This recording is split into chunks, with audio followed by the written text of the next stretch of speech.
Hello everyone, आप सभी लोगों का स्वागत है टीचिंग परीक्षा के आज के इस वीडियो में, जिसमें फ्रेंड्स हम लोग सीटेट 2023 के लिए आप लोगों की संपूर्ण रिवीजन सीरीज जो है उसको स्टार्ट कर रहे हैं।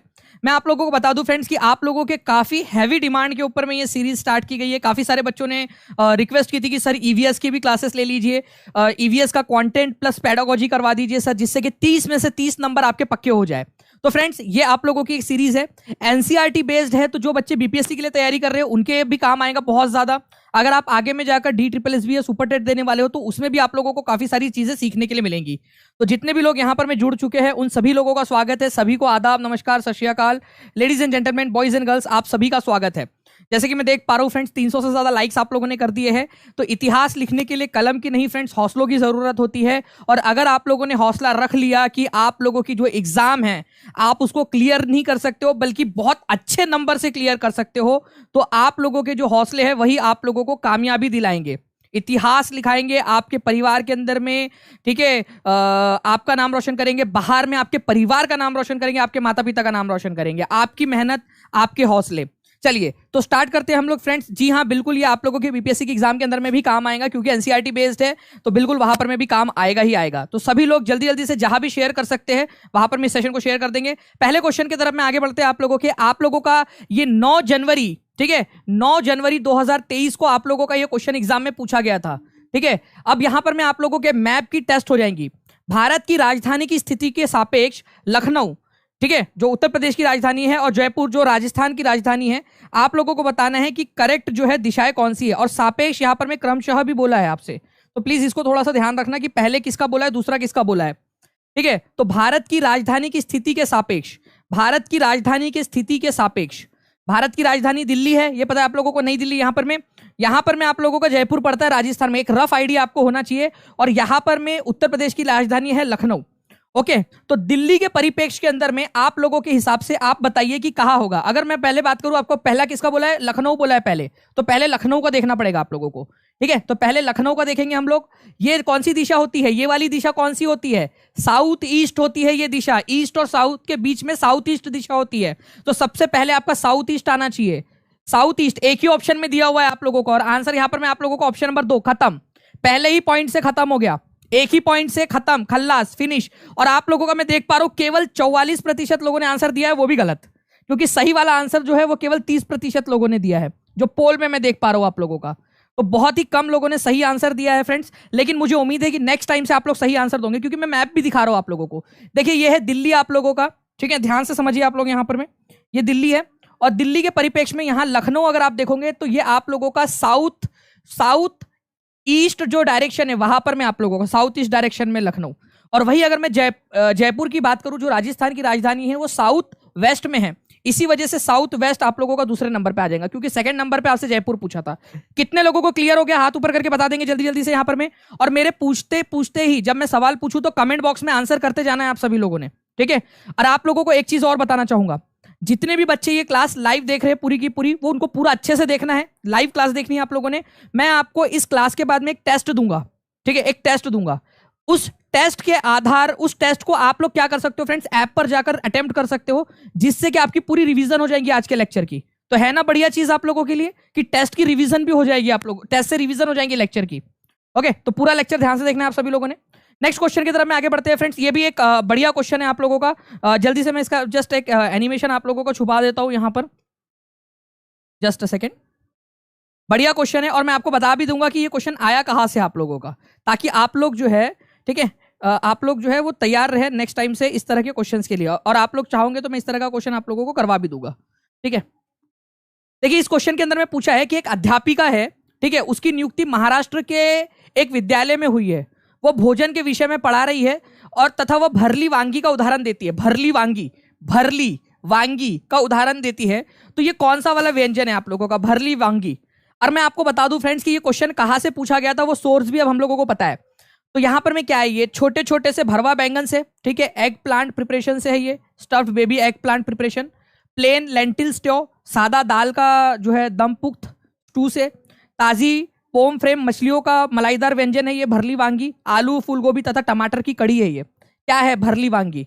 तो भरली वांगी जो है फ्रेंड्स आप लोगों ने याद रखना है, बहुत ही सिंपल सी बात है। यहां पर में अगर आप लोग ध्यान रखोगे तो छोटे छोटे से जो भरवा बैंगन होते हैं ये इस तरीके के, मैं आपको दिखाता हूं, ये भरवा बैंगन आप लोगों के भरली वांगी बोला जाता है। तो छोटे छोटे से भरवा बैंगन को भरली वांगी बोलते हैं। अब ये क्वेश्चन आपका पता है आप लोगों को कहां से पूछा गया था? मैं आपको बताऊं ये क्वेश्चन का सोर्स क्या था, आप लोगों को दिखाता हूं फ्रेंड्स। यहां पर मैं आप लोग इसको देख सकते हो, जस्ट अ सेकेंड, ठीक है, जस्ट अ सेकेंड, आप लोगों का इसका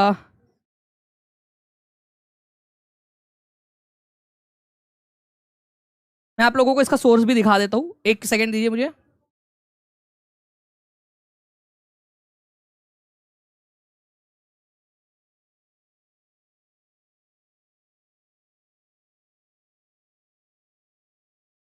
चलिए मैं आप लोगों को इसका सोर्स दिखाता हूं, तब तक हम लोग आगे बढ़ते हैं यहां पर मैं दूसरे क्वेश्चन की तरफ में। आप इस क्वेश्चन का आंसर कीजिए, तब तक मैं आप लोगों के लिए वो सोर्स लगाता हूं। आप लोग इस क्वेश्चन का आंसर कीजिए, तब तक जल्दी जल्दी से सभी लोग इस क्वेश्चन का आंसर करेंगे।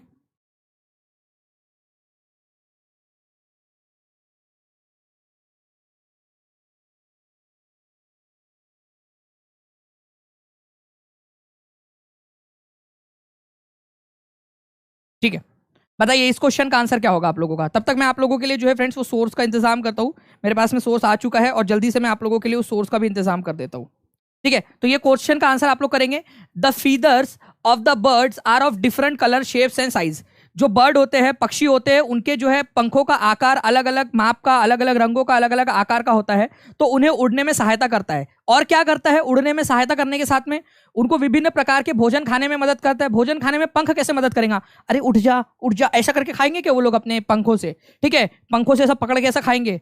ठीक है, अरे वो उनके पास में पैर होते हैं, वो क्या करते हैं? चुपुक करके अपने पैर से उठा के भी खा लेते हैं वो लोग। ठीक है, या चोंच से उठा के खाते हैं वो लोग, पंखों से उठा के नहीं खाते वो लोग। ठीक है, तो खाने में मदद करता है, ये गलत बात है आपका। कीप देम वार्म, ठीक है, हाँ, गर्म रखने में मदद करता है। ठीक है, उसके अलावा जो है फ्रेंड्स और क्या करता है उन लोगों का यहाँ पर में? ठीक है, walk in different ways, different तरीके से जो है चलने में मदद करता है। उनको वॉक इन डिफरेंट वेज, आप लोगों को विभिन्न तरीकों से चलने में मदद करता है। उन्हें जल सह बनाता है, उनको जल सह बनाने में मदद करता है। तो आंसर क्या हो जाएगा आप लोगों का यहाँ पर में? ठीक है, तो आंसर आप लोगों का ऑप्शन नंबर 2 हो जाएगा फ्रेंड्स। यहाँ पर में जल सह का मतलब होता है उनको वाटर प्रूफ, जो पानी होता है, ठीक है, जो पंख होते हैं ना, उनके अलग अलग आकार के जो पंख होते हैं, उनके अंदर में पानी घुसने से भी उनको बचाता है। ये याद रखना है आप लोगों ने, उनके अंदर में। ठीक है, डिफरेंट तरीके से चलने में पंख कैसे मदद करेंगे? पंख के मदद से थोड़ी चलते हैं वो लोग, पंख के मदद से तो उड़ते हैं वो लोग, वॉक थोड़ी करते हैं पंख की मदद से। ठीक है, तो आंसर यहां पर मैं आपको कहूंगा option number 2, B and D आप लोगों का आंसर हो जाएगा यहां पर। मैं ये याद रखना है आप लोगों ने। बाकी मैं आप लोगों को बताता हूं फ्रेंड्स, ये एनसीईआरटी के अंदर में आप लोगों को दिया गया था, जो फेदर्स होते हैं बर्ड्स के, वो डिफरेंट कलर, डिफरेंट साइज और डिफरेंट शेप के होते हैं आपके। ठीक है, उनको फ्लाई करने में तो मदद करते ही करते हैं, साथ ही साथ उनको जो है वार्म भी रखते हैं। ठीक है, वार्म भी रखते हैं। इसके अलावा जो है फ्रेंड्स एक चीज आप लोग याद रखोगे कि वार्म रखते हैं, साथ ही साथ जब बारिश वगैरह आती है तो उनको वाटर प्रूफिंग प्रदान करते हैं। वो अपने पंख के अंदर में रहते हैं, पंख से अपने आप को ढकने की भी कोशिश करते हैं कई बार वो लोग। और एक चीज याद रखेंगे आप लोग, समय के साथ में जो उनके पुराने पंख होते हैं, पक्षियों के अपने पुराने पंख जो होते हैं वो उनके खो जाते हैं, या खो देते हैं या टूटते हैं, और उनके जगह पे नए नए पंख आते हैं समय के साथ में। ये भी आप लोग याद रखोगे कि पक्षियों के पंख बदलते रहते हैं, बार बार समय के साथ में पक्षियों के पंख बदलते हैं, पुराने पंख टूट जाते हैं, उनकी जगह पे नए पंख आ जाते हैं। ये भी याद रखना है आप लोगों ने। तो देखिए एनसीईआरटी के अंदर में आप लोगों को डायरेक्टली एनसीईआरटी से लिया है फ्रेंड्स, ये क्वेश्चन आप लोगों का, आप लोग देख सकते हो, डायरेक्टली एनसीईआरटी का क्वेश्चन है आपका। ओके, चलिए नाउ फ्रेंड्स मैं आप लोगों को अब यहाँ पर मैं जो सोर्स है, जो मैं आपसे कह रहा था कि आपके एनसीईआरटी से जो पिछला क्वेश्चन था आपका, वो एनसीईआरटी से पूछा हुआ था। ठीक है, वो भी आपको दिखा देता हूं मैं यहाँ पर मैं, जस्ट अ सेकेंड।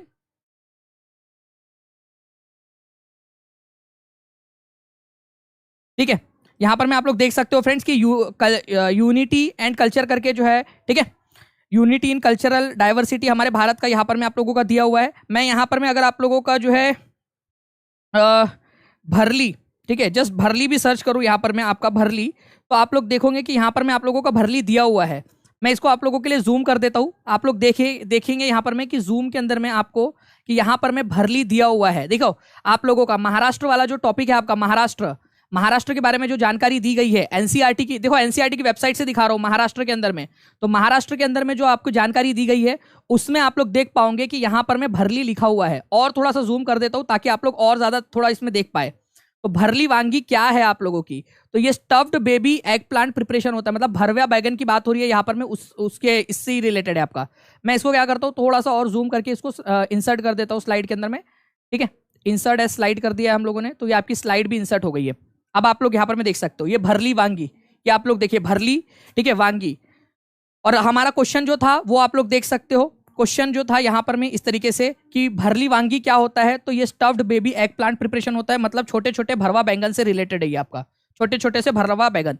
कितने लोग चाहते हैं कि आप लोगों की जो जो आपका यूनिटी इन कल्चरल डाइवर्सिटी, ये पूरी की पूरी बुक के एमसीक्यूज में आपको करवा दूं एक साथ? जितने लोग चाहते हैं फ्रेंड्स, आप लोगों के डिस्क्रिप्शन बॉक्स के अंदर में एक लिंक दी हुई होंगी, उसको भर देना आप लोग, ठीक है, ताकि मुझे पता चल जाए कि आप लोगों को वो करवाना है। इसके अलावा ये भी मैंने आपको दिखा दिया, एनसीईआरटी से पूछा गया क्वेश्चन था आप लोगों का, आगे में और भी आप लोगों को दिखाऊंगा मैं, ठीक है।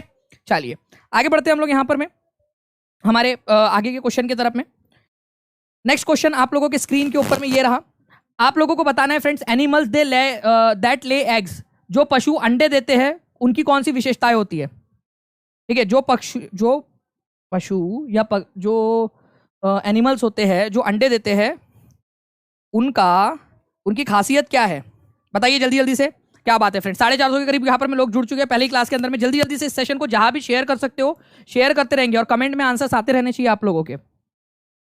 बताइए, जो पशु अंडे देते हैं उनके बाहरी कान एवं शरीर पर बाल होते हैं, उनके आंतरिक कान होते हैं एवं शरीर पर बाल नहीं होते, उनके बाहरी कान होते हैं और शरीर पर बाल नहीं होते, उनके आंतरिक कान होते हैं और शरीर पर बाल होते हैं। परमुटेशन कॉम्बिनेशन दे दिया है। तो देखो फ्रेंड्स, ठीक है, मैं अंडे नहीं देता मतलब हम इंसान लोग अंडे नहीं देते, हमारे कान बाहर होते हैं, ठीक है। देख रहे हो आप लोग, मेरे कान दिख रहे हैं आप लोगों को? अरे बाहर कान दिख रहे कि नहीं दिख रहे आप लोगों को? अपने अपने भी चेक कर लो आप लोग, अपने अपने आपके भी कान बाहर है।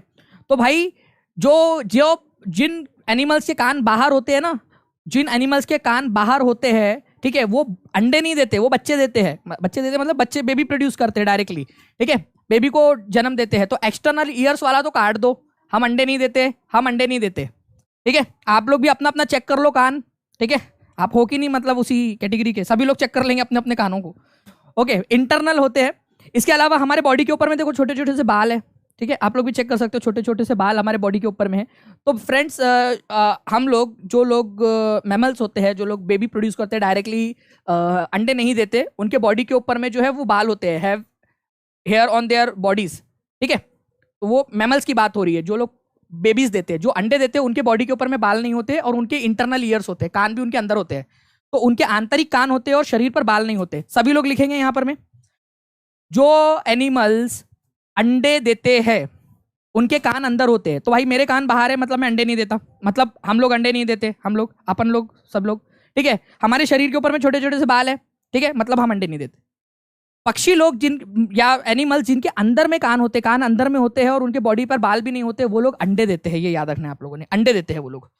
इंपॉर्टेंट पॉइंट है, एग्जाम के अंदर में आप लोगों से पूछा जाता है। तो आंसर इज ऑप्शन नंबर 2।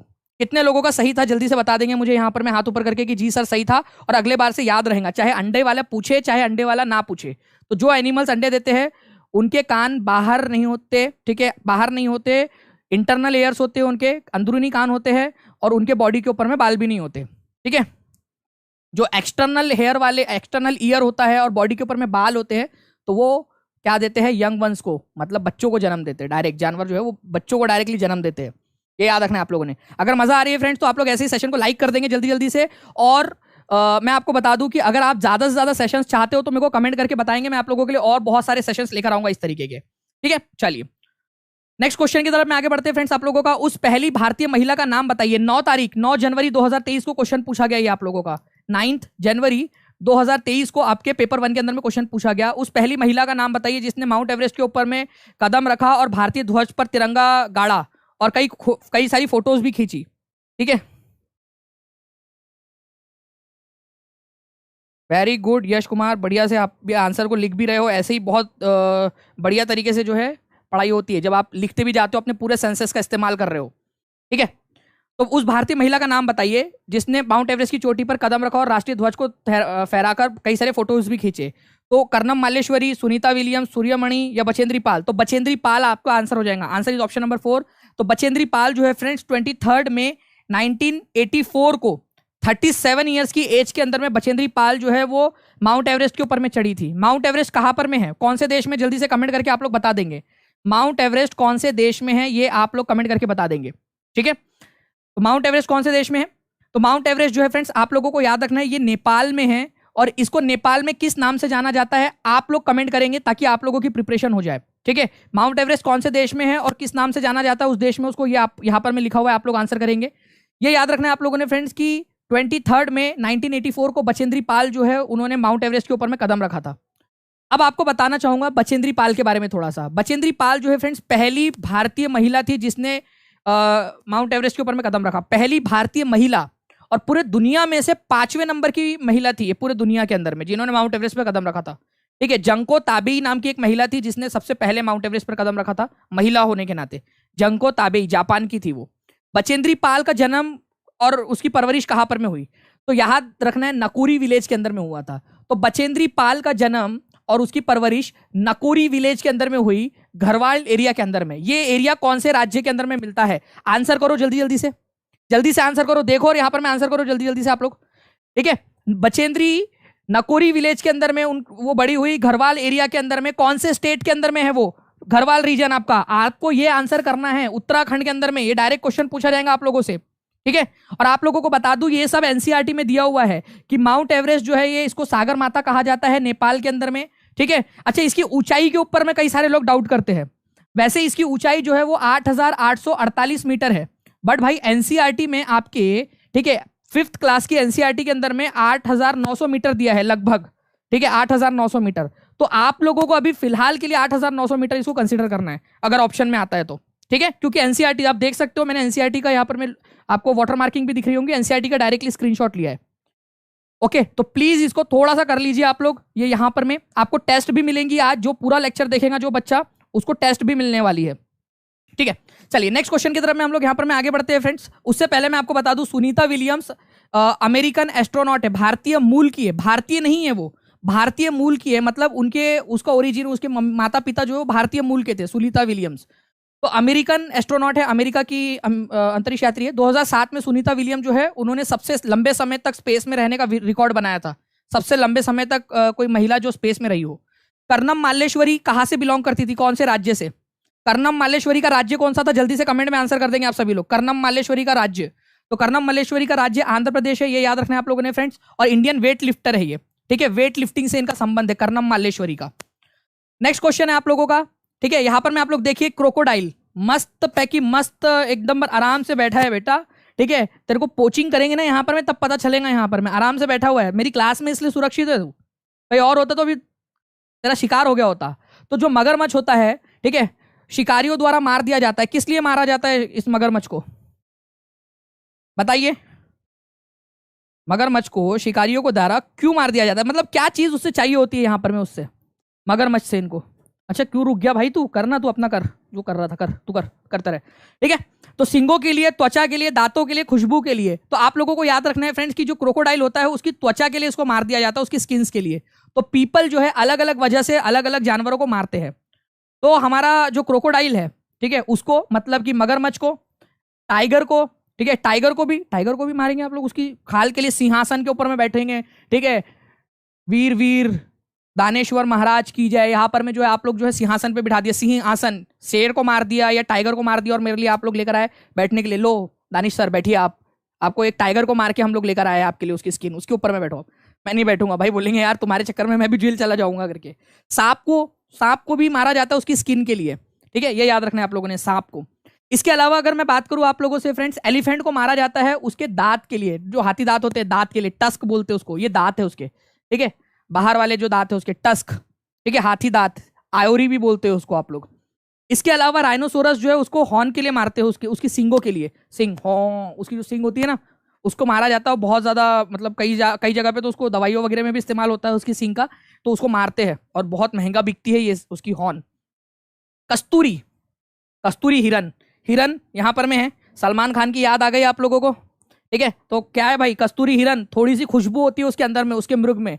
ठीक है, कस्तूरी का हिरन क्यों फिर घूमे धाम, पता नहीं क्या एक दोहा था उसका, ये याद रखना है आप लोगों ने। तो कस्तूरी मृग होती है, उसके अंदर में थोड़ी सी खुशबू होती है और वो उसी खुशबू की तलाश में इधर उधर घूमती रहती है। कहाँ से आ रही है यार खुशबू, कहाँ से आ रही है खुशबू, कहाँ से आ रही है? ठीक है, तो ऐसा घूमती रहती है वो, ये याद रखना है आप लोगों ने। हिरन को मारा जाता है खुशबू के लिए, तो ये आंसर क्या हो जाएगा आप लोगों का? क्रोकोडाइल को मारा जाता है आप लोगों का स्किन के लिए। सैंड के लिए मारा जाता है डियर को, ये याद रखना है आप लोगों ने। मस्क को मारा जाता है, हॉर्न के लिए राइनो को मारा जाता है, दांत के लिए एलिफेंट को मारा जाता है, और स्किन के लिए टाइगर, क्रोकोडाइल और स्नेक को मारते हैं आप लोग। ठीक है जी। 12 अगस्त को एलिफेंट डे मनाया जाता है, बिल्कुल।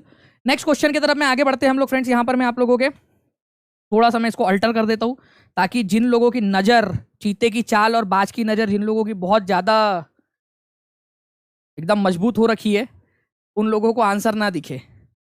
ठीक है, थोड़ा सा अपन क्या करेंगे, आंसर क्वेश्चन ही चेंज कर देंगे अपन। ठीक है, अगर उनकी नजर बहुत ज्यादा तेज हो गई है तो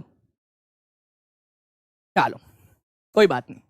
ठीक है, क्वेश्चन ही चेंज कर दिया मैंने। For considering the learning of EVS, focus of assessment should be on. ठीक है, अगर आप ईवीएस पढ़ा रहे हो और मैं आप लोगों से सवाल पूछता हूं कि सवाल का जवाब दो, मेरे सवालों का जवाब दो ना। ठीक है, तो मैंने आप लोगों से कहा कि मेरे सवालों का जवाब दो, तो मैं आप लोगों से क्या बोल रहा हूं, सीखने पर फोकस करने के लिए दे रहा हूं, सीखने के लिए आप लोगों से सवाल पूछ रहा हूं। ठीक है, सीखने के रूप में सीखने पर या अनौपचारिक सीखने पर, या भाई बस ऐसे ही चल रहा है काम इसलिए सवाल पूछ रहा हूं। मैं आप लोगों से सवाल पूछ रहा हूं आपकी लर्निंग के लिए, सीखने के लिए, क्योंकि आपसे जब मैं सवाल पूछ रहा हूं तो आप सवाल का जवाब देते देते देते देते सीख रहे हो। मेरे को ये नहीं करना है कि आपके सीखने के कितना आपने सीखा है वो जांचना है मैंने, नहीं, मैं आपसे सवाल पूछ रहा हूं ताकि आपको सवाल की मदद से सिखा सकूं। ठीक है, तो असेसमेंट फॉर लर्निंग का मतलब होता है फ्रेंड्स सीखने में मदद करने के लिए। ठीक है, सीखने में मदद करने के लिए, और हमेशा जो है सीखने में मदद करने के लिए ही आप लोगों को क्या करना चाहिए, मदद करने के लिए, सीखने में मदद करने के लिए। ठीक है, ये याद रखना है आप लोगों ने, सीखने में मदद करने के लिए हम लोग बच्चों का असेसमेंट करते हैं, बच्चों का आकलन करते हैं। अगर हम लोगों को बच्चों से ये जानना है कि उसने कितना सीखा, अच्छा राम कृपाल वर्मा जी, आपका जो है आप जो है मेरे को मैसेजेस करते थे, आपके लड़के को अभी फेल करती हूँ, देखती हूँ कि कितना आता है उसको, तो आप जांच रहे हो कि कितना सीखा है उसने, कितना नहीं सीखा, बस वो जांचना है आपने। ठीक है, तो ऑफ लर्निंग हो जाएगा वो, आप कितना सीखा कितना नहीं सीखा वो जांच रहे हो, लेकिन आप जांच रहे हो या उसका आकलन कर रहे हो ताकि वो सीख सके, तो फॉर लर्निंग होता है आप लोगों का। ठीक है, चलिए, तो ये आप लोगों का आंसर हो जाएगा ऑप्शन नंबर ए। तो असेसमेंट ऑफ लर्निंग का मतलब होता है कि भाई इन डेप्थ जो लर्निंग है स्टूडेंट्स के अंदर में आप इंप्लांट कर सके, उसको और ज्यादा इंफॉर्मेशन दे सके। ठीक है, फॉर लर्निंग।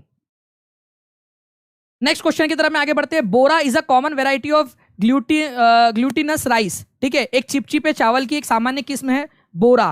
ठीक है, तो ये बोरा राइस आप लोगों का कहां पर में पाया जाता है?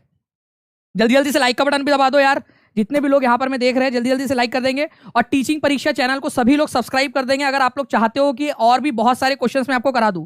मैंने आपसे कहा कि जो डाइवर्सिटी इन आप लोगों का जो यूनिटी इन कल्चरल डाइवर्सिटी नाम की जो बुक है आपकी, भारत की एकता, उस बुक के मैं पूरे क्वेश्चंस आपको करवाने वाला हूं। तो जितने भी लोग देख रहे हैं टीचिंग परीक्षा चैनल को सब्सक्राइब कर देंगे ताकि आप लोगों को वो वीडियोस की नोटिफिकेशंस भी मिल सके, बेल आइकन जरूर दबा देना। ठीक है, तो बोरा चिपचिपे चावल की एक सामान्य किस्म है, कहां पर में पाई जाती है? तो असम के अंदर में पाई जाती है, ये याद रखेंगे आप लोग। Answer is option number A. तो बोरा नाम का जो चावल है आपका वो कहां पाया जाता है? आसाम में। ठीक है, आसाम में चिपचिपा चावल होता है। वो बिहू का जब मौसम आता है ना आपका 14-15 जनवरी को, ठीक है, उस समय में ये जो है वो सेलिब्रेट करते समय पकाया जाता है। ठीक है, तो जो बिहू का या उरू का जिसको बोलते हैं पहला दिन जो होता है, माघ बिहू का पहला दिन उरू का बोलते हैं उसको, तो वहां पर में मस्त पैकी लोग जो है ना क्या करते हैं, अपने टेम्पररी घर बनाते हैं ऐसे झोपड़ी टाइप के। ठीक है, ऐसे टेम्पररी शेड बनाते हैं जिसको भेला कहा जाता है, भेला घर। हाँ, कितना मजा आएंगे आप लोग खुद सोचिए, मस्त पैकी एक नंबर माघ। ठीक है, जनवरी की ठंडी ठंडी जो है यहाँ पर में रात।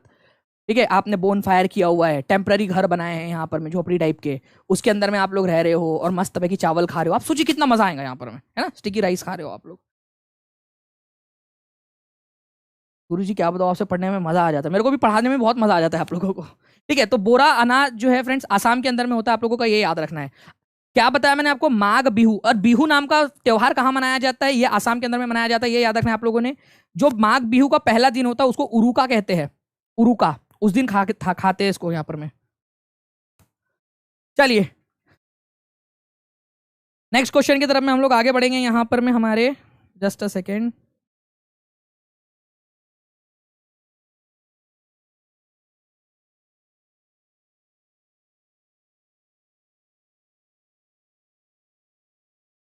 इस क्वेश्चन का आंसर करिए आप सभी लोग जल्दी जल्दी से। आपको बताना है कि PNR on train ticket shows, PNR क्या दिखाता है आप लोगों को, ठीक है, पीएनआर क्या दिखाता है आपको, पीएनआर इसका फुल फॉर्म क्या है, ठीक है, पीएनआर का ये बताना है आप सभी लोगों ने, पीएनआर का मतलब क्या होता है और कितने डिजिट होते हैं इसके अंदर में, ये भी बता दीजिए आप सभी लोग। पीएनआर में कितने डिजिट्स होते हैं, पीएनआर के अंदर में कितने डिजिट होते हैं आप लोगों के। तो पीएनआर आपका जो है फ्रेंड्स ये रेलवे का आप लोगों का टिकट है, ये याद रखना है आप लोगों ने। पीएनआर इसका जो मतलब होता है आप लोगों का वो होता है passenger name record, passenger name record. तो आपका आंसर हो जाएगा यहाँ पर में यात्री का नाम रिकॉर्ड, पैसेंजर नेम रिकॉर्ड, इसका आंसर हो जाएगा आप लोगों का, answer is option number B. इसके अलावा मैं आप लोगों को बता दूं ये जो पीएनआर होता है ये नंबर है आपका, एक नंबर होता है इसके अंदर में जिसमें पैसेंजर का नाम का रिकॉर्ड होता है। आपको बताना है ये कितने डिजिट का होता है, जिसने इसका आंसर कर दिया ठीक है भाई उसको मान जाएंगे। जल्दी जल्दी से कमेंट बॉक्स के अंदर में आंसर कर देंगे आप सभी लोग। 500 लाइक्स हो चुके हैं आप सभी लोगों का, बहुत बहुत धन्यवाद फ्रेंड्स। 500 प्लस लाइक्स करने के लिए आपका बहुत बहुत शुक्रिया। पीएनआर जो है फ्रेंड्स ये 10 डिजिट का होता है, ये याद रखना है आप लोगों ने, 10 डिजिट का। अपने आप में एक इंपॉर्टेंट क्वेश्चन है, एक नंबर यहां भी मिल सकता है आप लोगों को। नेक्स्ट क्वेश्चन की तरफ मैं आगे बढ़ने से पहले मैं आप लोगों को दिखा दूं, ये है आप लोगों का पीएनआर, ठीक है, पीएनआर नंबर। पीएनआर का फुल फॉर्म आपको याद रखना है पैसेंजर नेम रिकॉर्ड। और यहां पर में जो भी आप ट्रेन टिकट बुक करते हैं इंडियन रेलवेज के अंदर में, तो यूनिक नंबर जनरेट होता है 10 नंबर का आप लोगों का, ठीक है, एक यूनिक नंबर जनरेट होता है, ये याद रखेंगे सभी के सभी लोग। नेक्स्ट क्वेश्चन की तरफ में हम लोग आगे बढ़ते हैं आप लोगों के। आपको बताना है a bird that makes a nest hanging from the branch of the small tree और श्रब। एक पक्षी जो होता है वो झाड़ की, ठीक है, झाड़ी की शाखा से लटकने वाला घोंसला बनाने वाला पक्षी है वो। भाई क्यों कर रहा है इतना टेंशन, मतलब क्यों यहां पर मैं इतना रिस्क ले रहा है। मान ले यार टूट टाट हो गया तो गए ना बच्चे, बीवी बच्चों का क्या होगा, और ऊपर से यहाँ बैठा हुआ है, ठीक है, तो क्यों ऐसा कर रहा है भाई, ऐसा मतलब कहीं ऐसा बना ले घोंसला उसला टाइप का आराम से, ऐसा लटकता हुआ घोंसला बनाता है वो, ठीक है। और लटकता हुआ एक और चीज होती है फ्रेंड्स, आप लोगों को पता है हमारे आसमान के अंदर में कौन सी चीज लटकती हुई आपको दिखाई देती है, सूरज जो है आपको लटकता हुआ दिखाई देता है ना, सूरज होता है जो लटकता है आपका। तो जैसे ये लटक रहा है आपको आसमान में लटकता हुआ दिखाई देता है, वैसे ही आपको सूरज भी आसमान में लटकता हुआ दिखाई देता है कि लटका हुआ है सूरज। तो सूर्य पक्षी जो है फ्रेंड्स ये याद रखना है सन बर्ड आप लोगों का लटकता हुआ बनाता है, ये अपने आप को जो है सूरज जैसा दिखाना चाहता है, ऐसा समझ लीजिए आप लोग यहाँ पर में। तो जो सन बर्ड होता है, सूर्य पक्षी होता है आप लोगों का, ये क्या करता है, लटकता हुआ घोंसला बनाता है। देखो ट्रिक आप लोगों को याद हो गई होगी कि भाई लटकता हुआ घोंसला कौन बनाता है, तो सूरज की तरह लटकता हुआ दिखाता है अपने आप को वो, ऐसे, ठीक है, ऐसा समझ लीजिए आप लोग। तो सूर्य पक्षी। बाकी इसके अलावा जो है फ्रेंड्स बाकी के भी आप लोगों को बता देता हूं, जो क्रो होता है, जो कौवा होता है आप लोगों का, वो क्या करता है, वायर, घास, वुड, ये सारी चीजें उठा उठा के लेकर आता है और अपना घोंसला बनाता है, ठीक है, और बहुत ऊंचाई के ऊपर में बनाता है कौवा अपना घोंसला, ठीक है, ये याद रखना है आप लोगों ने। तो यहाँ पर में आप लोग देख सकते हो कि जो क्रो होता है आप लोगों का बहुत हाइट के ऊपर में, high up on the tree, बहुत ऊंचाई के ऊपर में, ठीक है, इसको डर होता है कि कोई कौवी उसको उड़ा के ना लेकर चली जाए करके। भाई अपना अपना टशन है यहाँ पर में। अब हो सकता है कि मैं यहाँ पर मैं काला हूँ, लेकिन मैं भी सोच सकता हूँ यार कि हो सकता है कि किसी का दिल आ जाए मेरे को उठा के लेके चले जाए करके यहाँ से, लड़कों के साथ में भी हो सकता है। तो कौवे को भी डर लगता है यार कि कोई उठा के ना लेके चले जाए उसको करके, ठीक है। तो अपना अपना घोंसला बहुत ऊंचाई पे बनाता है, वायर, वुड, ग्रास और जो पत्तियां वगैरह होती है ना उसको उठा के लेकर आता है और अपना घोंसला बहुत ऊंचाई पे बनाता है। तो क्वेश्चन बनता है कि बहुत ऊंचाई पे कौन बनाता है, तो कौवा। अपने टशन में ऐसे याद रख लेना भाई, क्या हुआ हम काले हैं तो दिल वाले हैं। बारबेट जो आप लोगों का बसंत गौरी होती है, ठीक है, इसके अलग शौक है, बसंत गौरी, ठीक है, बसंत गौरी। तो गौरी क्या करती है, ये जो है ना आप लोगों को याद रखना है फ्रेंड्स कि पत्ते के तने में गहरा छेद बनाकर उसमें अंडे रखती है। मतलब गौरी जो है वो पत्ते को तोड़ती है, उसके ऊपर छेद कर देती है और उसके अंदर में बनाकर अपने अंडे रखती है, बसंत गौरी। तो ये आप लोगों ने याद रखना है। एक होता है रॉबिन नेस्ट, रॉबिन का नेस्ट आप लोगों का, ये बड़ा सॉफ्ट सा होता है, सॉफ्ट सा जो है यहाँ पर में बनाता है, सॉफ्ट पत्तियां, सॉफ्ट वुल, सॉफ्ट आपके रूट्स वगैरह जो होते हैं ना, उससे बहुत सॉफ्ट सा जो है अपना पौधा अपना बनाता है यहाँ पर में। और सूखी घास से बनाता है बुलबुल, ठीक है, बुलबुल घोंसला जो है सूखी घास से बनाता है। इन सब के ऊपर में मैं क्वेश्चन आप लोगों के लिए बनाऊंगा, अगर आप लोग मुझे कहोगे तो सारे के सारे क्वेश्चंस मैं बनाकर आप लोगों को करवा सकता हूँ, ठीक है। एक काम करते हैं ना, यहाँ पर मैं एक क्वेश्चन कर ही लेते हैं आप लोगों से। बताओ कौवा, क्या पता है आप लोगों को कौवे के बारे में, कौवा कहाँ घोंसला कैसे बनाता है अपना घोंसला यहाँ पर में, ठीक है। कोयल जो है इसी के घोंसले में अंडे देती है सर, हाँ वही है कोयल, उसी के डर से तो रखा तो हो गया था उधर में कौवा, फिर भी उसके घोंसले में आ गई। देखो भैया यहाँ पर में कितना भी बच लो तुम बच नहीं पाओगे, बेचारा कौवा इतना ऊपर चला गया, फिर भी उसके ऊपर में आ गया, उसके पीछे पीछे आ गई कोयल। ठीक है, तो बहुत ज्यादा ऊंचाई पे बनाता है घोंसला अपना, पहली बात तो। ठीक है, और घास, उसके बाद में वायर, सारे के सारे पत्तियां वगैरह लेकर आता है, ऊपर में अपना घोंसला बनाता है बहुत ऊंचाई पे। बारबेट, ठीक है, बारबेट का मतलब होता है बसंत गौरी। ठीक है, बसंत गौरी, बसंत गौरी, गौरी। अब देखो बसंत के मौसम के अंदर में, ठीक है, गौरी क्या करेंगी भाई, वो पेड़ के नीचे जाके छुप जाएंगी। ठीक है, गौरी है ना, पेड़ के नीचे जाके छुप गई, तो पेड़ के अंदर में जो है घोंसला बना के रहती है बसंत गौरी अपना, पेड़ के अंदर में, अपना पेड़ के तने के अंदर में चोंच मार मार के बनाती है। और जो रॉबिन होता है वो सॉफ्ट, देखो कितना प्यारा सा नाम है रॉबिन, सॉफ्ट सॉफ्ट सा नाम है, तो सॉफ्ट घोंसला बनाता है, ये याद रखना है आप लोगों ने, सॉफ्ट सा घोंसला बनाता है, ऐसे भी आप लोग इसको याद रख सकते थे। ठीक है, चलिए आगे बढ़ते हैं हम लोग फ्रेंड्स। यहाँ पर मैं सारे के सारे क्वेश्चंस मैं आपको ऐसे ही करवा दूंगा। मलयालम भाषा में माँ की बड़ी बहन को क्या कहा जाता है, मम्मी की जो बड़ी सिस्टर होती है उनको क्या कहा जाता है, ये आप लोग बताएंगे। ठीक है, सभी लोग जल्दी जल्दी से आंसर कर दीजिए, मैं आपको पूरा का पूरा इसका एक्सप्लेनेशन देता हूं एज पर एनसीईआरटी, जो जो बोला जाता है सारे के सारे दे दूंगा मैं आप लोगों को।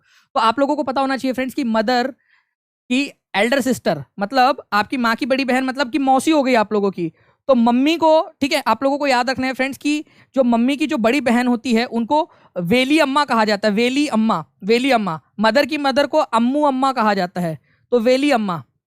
आपको पता है आपकी जो मौसी जी होती है वो आपको क्या आती है, वेली बैठी रहती है वो। और बता रक्षा, क्या चल रहा है तेरा, कुछ नहीं कर रही तू।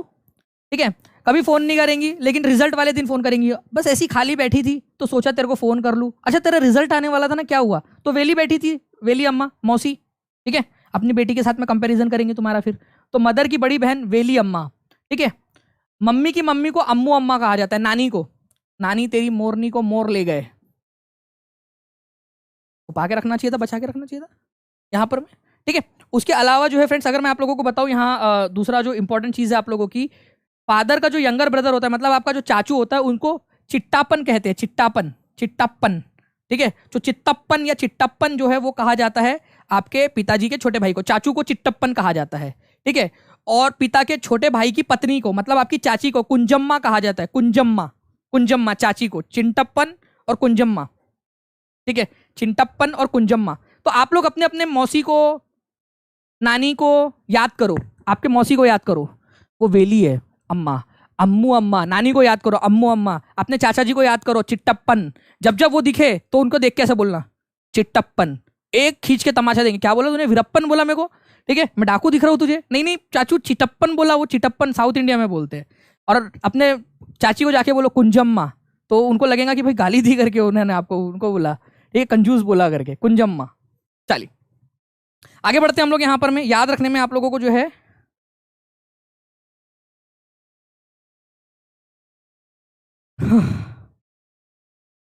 नेक्स्ट क्वेश्चन की तरफ में आगे बढ़ते हैं आप लोगों के फ्रेंड्स। ठीक है, हाथी भाई, ठीक है, इनका क्वेश्चंस को ही क्वेश्चन को ही बदल देते हैं अपन लोग यहाँ पर में, ताकि आंसर चेंज हो जाए।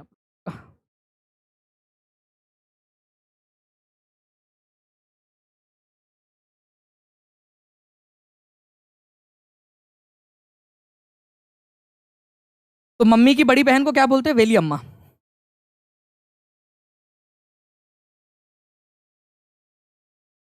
बताइए यहाँ पर में निम्नलिखित में से कौन सा एक कथन केरल में है, कौन सा एक स्थान केरल के अंदर में है, इनमें से कौन सा एक स्थान है जो केरल के अंदर में पाया जाता है, ये आप लोगों को बताना है, केरल के अंदर में। जल्दी जल्दी से आंसर करते रहेंगे सभी लोग यहाँ पर में, जितने भी लोग देख रहे हैं सभी के सभी लोग आंसर कर देंगे जल्दी जल्दी से, जितने भी लोग देख रहे हैं जल्दी जल्दी से आंसर कर दीजिए इस क्वेश्चन का, कौन सा वाला, और सारे के सारे स्थान बता दीजिए कि कौन सा वाला स्थान कहाँ कहाँ पर मैं आप लोगों को, ठीक है कमेंट में। और आप लोग अगर चाहते हो कि इसकी टेस्ट भी मिल जाए आप लोगों को, तो अभी मैं आपको बता दूं फ्रेंड्स कि दानिश शेख जो टेलीग्राम ग्रुप है, DANISH ये टेलीग्राम ग्रुप है, इसके ऊपर में आप लोगों को लिंक मिल जाएंगी, और लिंक मैं आप लोगों को यहाँ पर मैं भी दे दूंगा आपको, ताकि आप लोग जो है उनको उस टेस्ट को अटेम्प्ट कर सके, लेकिन 1 घंटे के लिए चालू रहेंगी, जो बच्चे लाइव देख रहे हैं उन लोगों के लिए वो टेस्ट है। तो देखिए यहाँ पर मैं इसी वजह से बोल रहा हूँ लाइव आया करो आप लोग। तो वलसाड़ नाम की जो जगह है आप लोगों की फ्रेंड्स, वलसाड़ नाम की जगह ये आप लोगों को मिलेंगी गुजरात के अंदर में, ठीक है गुजरात में। कोझीकोडे नाम की जो जगह है जिसको कलिकट भी कहा जाता था पहले, कलिकट भी बोलते थे इसको पहले, कलिकट, ये आप लोगों को केरल में मिलेंगी, ठीक है। उडुपी नाम की जो जगह है आप लोगों को कहां पर में मिलेंगी फ्रेंड्स, कर्नाटक के अंदर में। और मलखेड़ा नाम की जो जगह है मध्य प्रदेश के अंदर में है, ओके। तो वलसाड़ नाम की जो जगह है आप लोगों की, ये याद रखना है फ्रेंड्स आप लोगों को, ठीक है, गुजरात के अंदर में मिलने वाली है, गुजरात के अंदर में, वलसाड़ नाम की जगह, वलसाड़, गांधीधाम, अहमदाबाद गुजरात के अंदर में है। कोझिकोड नाम की जगह केरल में है। यहीं पर वो वास्को डी गामा जो था ना वो यहीं पे आया था। इसको कलिकट बोलते थे पहले, कलिकट, कलिकट। अच्छा, वास्को डी गामा से याद आया, वास्को डी गामा भारत कब आया था? Vasco D gamma, Vasco D gamma Bharat में कब आया था? वो कौन सा साल था जिस समय भारत में वास्को डी गामा आया था? अगर आप चाहते हो ऐसे भी आपको बता दूं तो वो भी आप लोग मुझे कमेंट करके बता देना।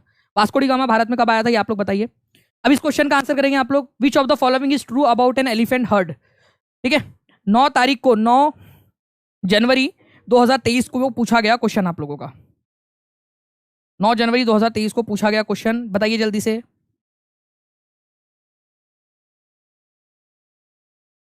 देखिए फ्रेंड्स, यहां पर मैं बोला है हाथियों के झुंड के बारे में निम्नलिखित में से कौन सा वाला कथन सही है? उनके झुंड में हमेशा 2 या उससे अधिक नर हाथी होते हैं। ठीक है, उनके झुंड में सारे नर हाथी होते हैं और हाथी के बच्चे मादा हाथियों के साथ रहते हैं। झुंड में सारे नर हाथी रहते हैं। नर हाथी झुंड के साथ 14-15 वर्ष की आयु तक ही रहते हैं। उनके झुंड में केवल मादाएं तथा हाथियों के बच्चे होते हैं। देखो फ्रेंड्स, बी और डी जो है वो एक साथ सही नहीं हो सकता। अगर बी और डी कहीं पे भी दिया होता तो वो उसको तो आप डायरेक्टली गलत लगा देते, क्योंकि कॉन्ट्राडिक्टरी है ये स्टेटमेंट। नर हाथी झुंड के साथ में 14-15 वर्ष की आयु तक रहते हैं। उनके झुंड में सारे नर हाथी होते हैं। तो बी और सी भी सही, एक साथ आंसर नहीं हो सकता। आप खुद अपना दिमाग लगाओ, क्या बी और सी एक साथ सही हो सकते हैं क्या? बस इतनी सी बात मेरे को बता दो आप लोग। ठीक है, मेरे को आपसे जिंदगी में कुछ नहीं चाहिए, बस इतना मेरे को बता दो कि बी और सी एक साथ सही हो सकते क्या? बताओ, बी और सी क्या एक साथ सही हो सकते? नहीं हो सकते बी और सी एक साथ सही, ये याद रखना है आप लोगों ने। ठीक है, इसके अलावा झुंड में हमेशा 2 या उससे अधिक नर हाथी होते हैं। झुंड के अंदर में हाथी नहीं होते, नर हाथी नहीं होते फ्रेंड्स। नर हाथी जो है ना बड़े बेईमान होते हैं। ठीक है, बैरी पिया बड़ा बेदर्दी। ठीक है, या फिर आप लोगों का ऐसा हाथी है जो है फ्रेंड्स यहाँ पर में 14-15 साल का हुआ, ठीक है, फिर निकल जाता है अकेले, दूसरा घूमते फिरते यहाँ पर में, मेरा जीवन कोरा कागज कोरा ही रह गया, निकल जाता है वो अपना अकेले। जो झुंड होता है ना उसके अंदर में केवल और केवल जो है आप लोगों की फीमेल एलिफेंट्स होती है और बेबी एलिफेंट्स होते हैं 14-15 साल के छोटे वाले मेल एलिफेंट इंक्लूडेड। ठीक है, छोटे वाले हाथी वहां पर में होते हैं। बाकी जैसे ही बड़ा हुआ वो, अब तो बड़ा हो गया मैं, अब तो चला, देखो जो करना है तुम लोगों को कर लो करके, ऐसे निकल जाता है वो। तो याद रखना है आप लोगों ने फ्रेंड्स कि मेल एलिफेंट जो होते हैं वो केवल 14-15 साल तक रहते हैं और हाथियों के झुंड में केवल फीमेल और बेबी एलिफेंट्स ही पाए जाते हैं आप लोगों के। ये याद रखेंगे आप लोग, इंपॉर्टेंट पॉइंट है। तो सी और डी आप लोगों का आंसर हो जाएगा, ऑप्शन नंबर 3। ये क्वेश्चन आप लोगों का पूछा गया था 9 जनवरी, ठीक है, 2023 की एग्जाम में। ठीक है, ये याद रखना है आप लोगों ने, 9 जनवरी 2023 को। इसके बारे में भी मैं आप लोगों को बता देता हूँ फ्रेंड्स। यहाँ पर मैं आप लोग देख सकते हो कि लीडर जो होती है, इसके अंदर में क्या होता है, एक्चुअल में सारी महिलाएं होती है। तो ऑब्वियस सी बात है, दादाजी तो रहे नहीं, मतलब रहे नहीं इन द सेंस वो तो चले गए तो छोड़ के, ठीक है, दादाजी। तो ओल्डेस्ट फीमेल जो होती है ना आप लोगों की, वो क्या होती है, वो ग्रुप की मुखिया होती है, लीडर होती है ग्रुप की, ओल्डेस्ट फीमेल। ठीक है, ये याद रखना है आप लोगों ने। मान लो ये दादी जी है आपकी, तो दादी जी जो है वो क्या होती है, ओल्डेस्ट फीमेल होती है। ओल्डेस्ट फीमेल जो है लीडर होती है। मेल एलिफेंट जो है वो केवल 14-15 साल तक ही रहते हैं, फिर उसके बाद में वो छोड़कर चले जाते हैं। एक जो एलिफेंट होता है, ठीक है, वो एक दिन में, ठीक है, एक दिन के अंदर में 100 किलो, मतलब कि 1 क्विंटल तक का खा सकता है। 100 किलो का खाना खा जाएगा यहाँ पर मैं, कपूर कपूर कपूर कपूर। ठीक है, अब जो छोटा हाथी का बच्चा होता है, मतलब मान लो ये हाथी का बच्चा है, केवल 2 से 4 महीने का ही बच्चा है मान लो ये, इसका वजन हो जाएगा 2 क्विंटल। 2 क्विंटल मतलब कि 200 किलो का तो ये हाथी का बच्चा ही होता है, केवल 200 किलो का। सोचो, हाथी का बच्चा 200 किलो का हो गया, और एक दिन के अंदर में एक एडल्ट हाथी जो होता है वो एक दिन में 1 क्विंटल खा सकता है। तो दोनों में फर्क है, ये याद रखना है आप लोगों ने। ठीक है, नाउ अच्छा, ये हाथी जो होते हैं वो क्या होते हैं, हर्बीवोरस होते हैं या क्या होते हैं? आप लोगों को, आप लोग गए उनके पास में और आपको मार के खा लिया हाथी ने, आ जाओ दावत यहाँ पर मैं जल्दी जल्दी से। हाथी जो है फ्रेंड्स मांसाहारी नहीं होते, ठीक है, हर्बीवोरस होते हैं, शाकाहारी होते हैं, ये याद रखना है आप लोगों ने। इसके अलावा इनको जो है वो सोना पसंद नहीं है, रेस्ट करना पसंद नहीं है। केवल 2 से 4 घंटे सोते हैं वो लोग आराम से। और उन लोगों को जो है मड में खेलना पसंद है, मतलब ऐसे मिट्टी में खेल कूद के खोल खाल के ऐसा मतलब खेलते रहते हैं वो लोग, ताकि उनकी स्किन कूल रहे। 3 महीने का जो हाथी का बच्चा रहेगा वो भी 200 किलोग्राम का हो जाता है। ठीक है, चलिए, ये बहुत इंपॉर्टेंट पॉइंट है, इसको सभी लोग बताओ मेरे को। क्या हाथियों को बहुत ज्यादा सोना पसंद है? कितना घंटे सोते हैं हाथी लोग? ठीक है, कितने घंटा सोते हैं हाथी लोग? हाथी लोग जो है केवल 2 से 4 घंटे ही सोते हैं, बहुत ज्यादा सोना इनको पसंद नहीं है। ठीक है, ये इस तरीके से खेलना पसंद है उन लोगों को। देख रहे हो आप लोग यहाँ पर में, ये इसको देखो, ये इसको, ये क्या कर रहा है हरकत, ये देखो, ये क्या हरकत कर रहा है ये वाली, फिर उसे वापस से देखो, ये इसको ये देखो ये क्या कर रहा है हरकत, जबरदस्ती घुसने की कोशिश कर रहा है यहाँ पर। मैं गिरा पड़ा कर दिया सब बाकी लोगों को भी। मड में खेलना पसंद है भाई, गर्मी लग रही है शायद उसको बहुत ज्यादा, क्योंकि उनको इसको ये चीज जो है वो कूल रखती है, उन लोगों को स्किन को कूल रखने में मदद करती है। नाउ फ्रेंड्स, इस क्वेश्चन को बहुत ज्यादा इंपॉर्टेंट मार्क करो आप सभी लोग, जल्दी जल्दी से बताइए इसका आंसर क्या होगा। मैं आप लोगों को इसके लिए पोल भी दे रहा हूं।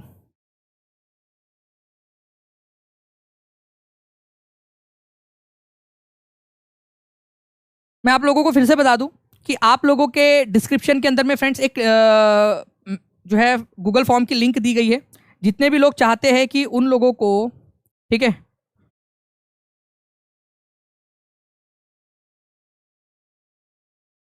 ठीक है, उन लोगों को नोटिफिकेशन मिल जाए, जब जब मैं क्लास लूँ उसका नोटिफिकेशन उन लोगों को मिल जाए, तो वो लोग क्या करेंगे फ्रेंड्स, वो लोग जो है ज़्यादा से ज़्यादा जो है वो फॉर्म को भर देंगे आप लोग, ठीक है, फॉर्म को फिल कर देंगे आप लोग। जैसे ही आप लोग जो है फॉर्म को फिल कर देंगे, वैसे ही आप लोगों को क्या होगा, आप लोगों को लिंक मिलना स्टार्ट हो जाएंगी आप लोगों की।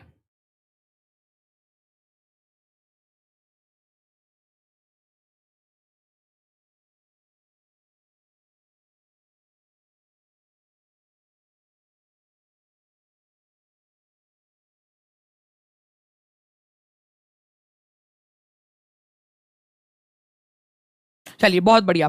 तो आप लोगों के देखिए फ्रेंड्स, यहाँ पर मैं मेरे पास में आंसर्स आने स्टार्ट हो गए आप लोगों के, कंटिन्यूअसली आप लोगों के आंसर्स आ रहे हैं, ठीक है। ऐसे ही आप लोग आंसर्स देते रहेंगे। यहाँ पर में मणिपुर जो है उसका मतलब होता है लैंड ऑफ ज्वेल्स, ठीक है, जेवरों का देश, ठीक है, लैंड ऑफ ज्वेल्स इसका मतलब होता है, यहाँ पर में ये बोला गया है मणिपुर का मतलब होता है लैंड ऑफ ज्वेल्स, ठीक है।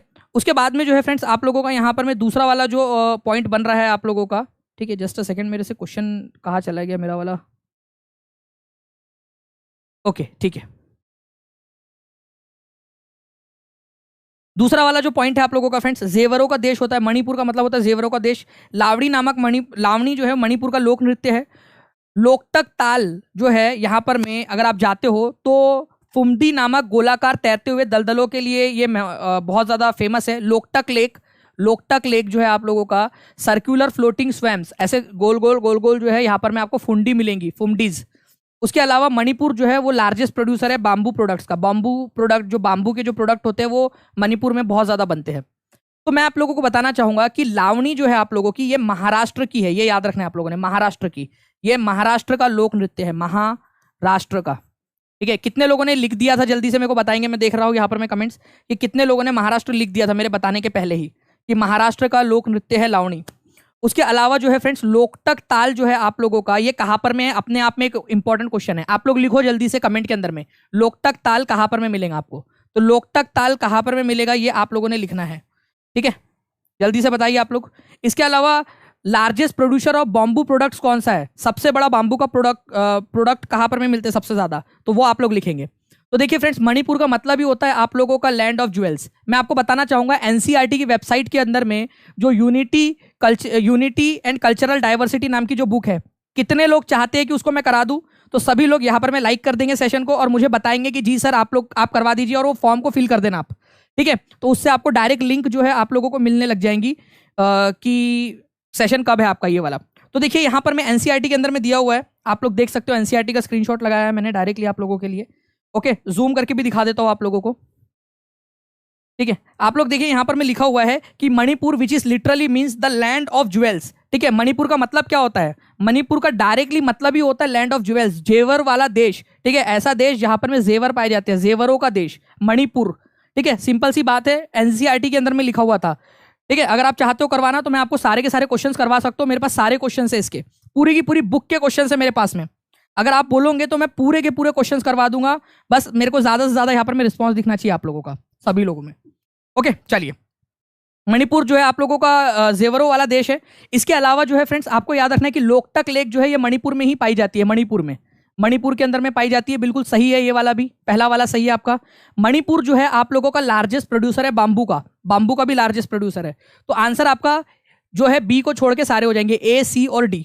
कितने लोगों का सही था जल्दी से बता देंगे आप लोग मेरे को, ठीक है, जल्दी जल्दी से बता देंगे कितने लोगों का सही था यहाँ पर में आप लोग। बहुत बढ़िया, नेक्स्ट क्वेश्चन की तरफ में आगे बढ़ते हैं फ्रेंड्स। उससे पहले मैं आपको बता दूं फुंडी कुछ इस प्रकार से दिखती है यहाँ पर में, लोकटक लेक के अंदर में से सर्कुलर फुंडीज बनती है, सर्कुलर गोलाकार फुंडीज, देख पा रहे हो आप लोग, इस प्रकार से गोलाकार फुंडीज आप लोगों की बनती है।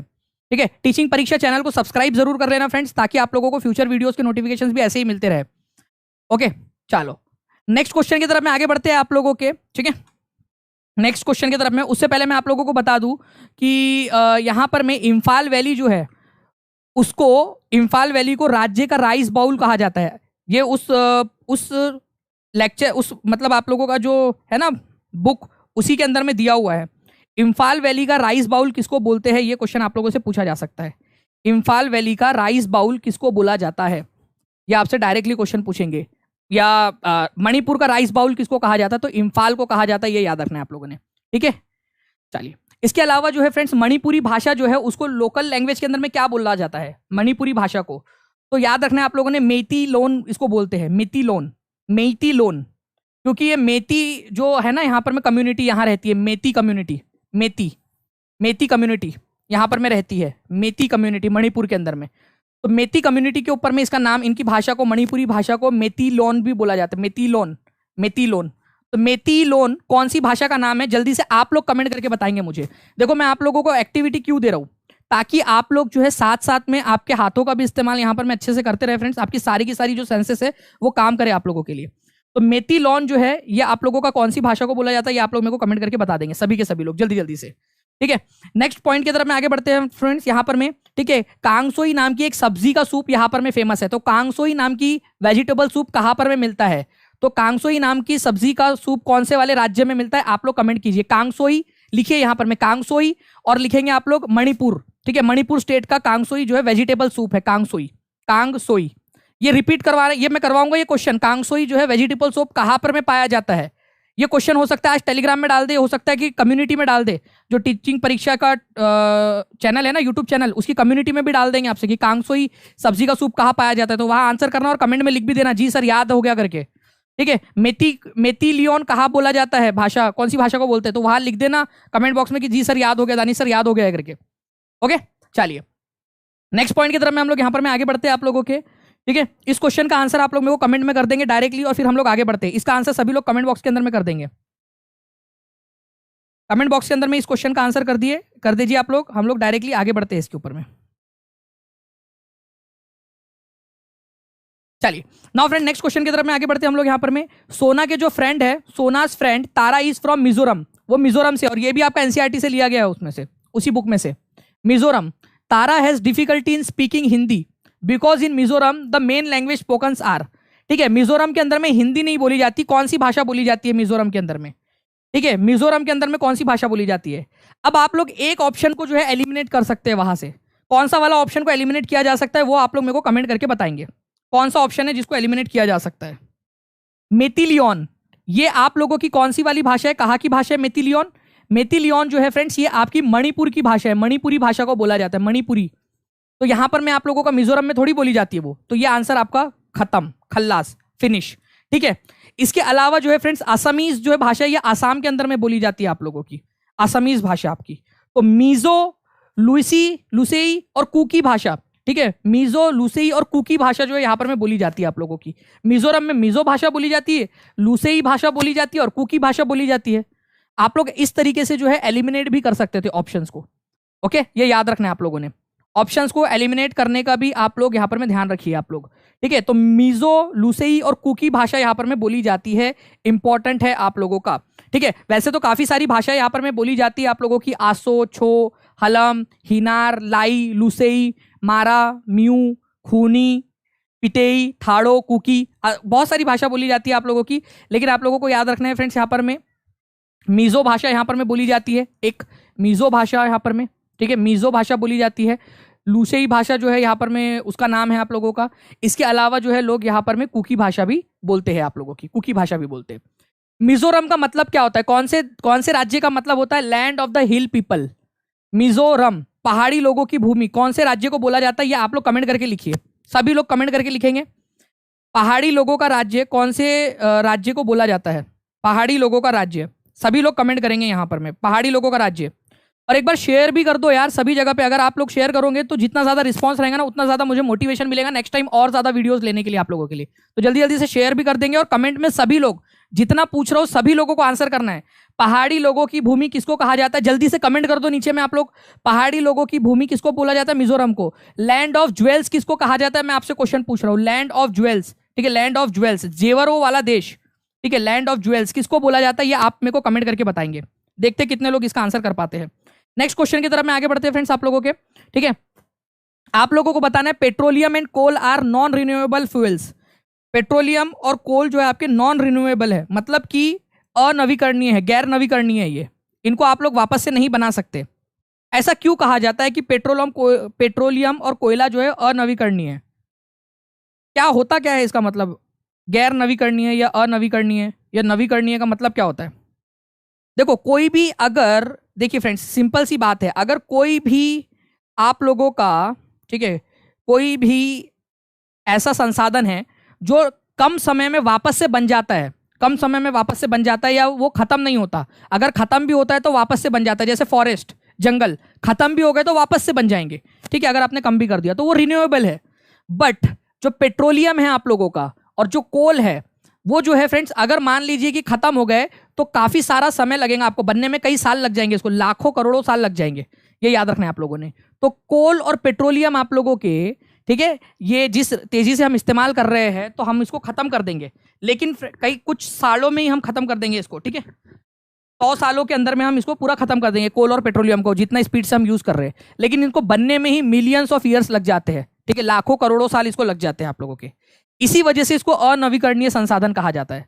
तो आप लोगों को याद रखना है, ऐसे संसाधन जैसे कि मिनरल्स हो जाए आपके, खनिज, कोल, ठीक है, मिट्टी आप लोगों की, और पेट्रोलियम वगैरह, ये सब क्या है आप लोगों के नॉन रिन्यूएबल सोर्स है, इनको बनने में बहुत समय लगता है। वही रिन्यूएबल सोर्स का मतलब होता है प्लांट्स खत्म हो गए तो क्या वापस से उग जाएंगे? ऐसा थोड़ी ना, करोड़ों साल लगते हैं उसको बनने में। सूरज की एनर्जी, सोलर एनर्जी। अच्छा वाटर क्या है आप लोगों का? वाटर, पानी, पानी बचाओ, ठीक है। वर्ल्ड वाटर डे कब आता है ये भी आप लोग मेरे को बता देंगे, ठीक है। वर्ल्ड वाटर डे कब मनाया जाता है? कमेंट करके बता दो आप सभी लोग, देखते कितने लोगों को याद है वर्ल्ड वाटर डे। तो फ्रेंड्स मैं आप लोगों को बता दूं कि जो वाटर होता है आप लोगों का वो रिन्यूएबल एनर्जी, रिन्यूएबल रिसोर्स है आप लोगों का, क्योंकि पानी कभी खत्म नहीं होने वाला। हाँ, यूज करने लायक पानी खत्म हो जाएगा आपका, लेकिन ऐसा नहीं होगा कि भाई पूरी जगह का पानी सूख गया यार, पूरी दुनिया भर में से पानी चला कहाँ गया, हम लोगों ने इतना पानी यूज कर लिया, कहाँ चला गया पानी? ऐसे कभी नहीं होने वाला आप लोगों का। पानी यूज करने लायक वाला पानी